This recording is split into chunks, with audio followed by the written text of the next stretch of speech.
Demon slayer നമ്മൾ കുറേ breathing style കണ്ടിട്ടുണ്ട്. അതിൽ തന്നെ ഫ്ലെയിം ബ്രീതിങ്ങിൽ നിന്ന് ഡിറൈവ് ആയി വന്ന ബ്രീതിങ് സ്റ്റൈലാണ് ലവ് ബ്രീതിങ്. ഈ ഒരു ബ്രീതിങ് സ്റ്റൈലിന് ആകെ ഒരേ ഒരു നോൺ യൂസറേ ഉള്ളൂ. അത് ലവ് ഹഷിറായ മിത്സുരി കൻറോജിയാണ്. ടോട്ടലായിട്ട് 6 ഫോംസ് ഈ ബ്രീതിങ് സ്റ്റൈലിൽ ഉണ്ടെങ്കിലും അതിൽ തന്നെ 5 ഫോംസ് മാത്രമേ റിവീൽ ആയിട്ടുള്ളൂ. അപ്പോൾ അതിൽ വരുന്ന ഒന്നാമത്തെ ഫോമാണ് ഷിവേഴ്സ് ഓഫ് ഫസ്റ്റ് ലവ്. ഇവിടെ മിത്സുരി ഡീമൺസിന് നേരെ ഡാഷ് ചെയ്ത് പോയിക്കൊണ്ട് ഒരു സിംഗിൾ സ്ലാഷ് ആണ് ഉപയോഗിക്കുന്നത്.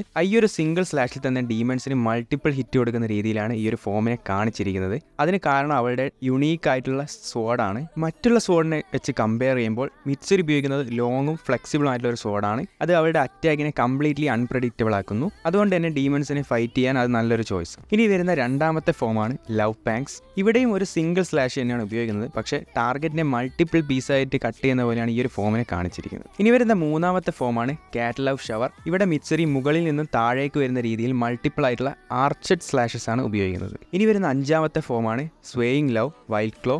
ഇവിടെയും മിത്സുരി മുകളിൽ നിന്ന് താഴേക്ക് വരുന്ന രീതിയിലുള്ള ഒരു സ്ലാഷ് ആണ് ഉപയോഗിക്കുന്നത്. പക്ഷേ പ്രീവിയസ് ഫോംസിനെ കമ്പയർ ചെയ്യുമ്പോൾ കുറേ സ്ലാഷസ് ഇതിൽ കൂടുതലായിട്ട് വരുന്നുണ്ട്. ഇനി ആറാമതായി വരുന്ന ഫോമാണ് കാറ്റ് ലെഗ്ഡ് വിങ്സ് ഓഫ് ലവ്. ഡീമൺസിന്റെ അറ്റാക്കിൽ നിന്നും അവളെ ഡിഫെൻഡ് ചെയ്യാൻ വേണ്ടിയാണ് ഈ ഒരു മൂവ് ഉപയോഗിക്കുന്നത്. അപ്പോൾ ഇത്രയേ ഉള്ളൂ ലവ് ബ്രീതിങ്ങിനെ പറ്റി പറയാൻ. ഇനി അടുത്തൊരു നല്ലൊരു വീഡിയോ ആയിട്ട് കാണുന്നവരെ ഗുഡ് ബൈ.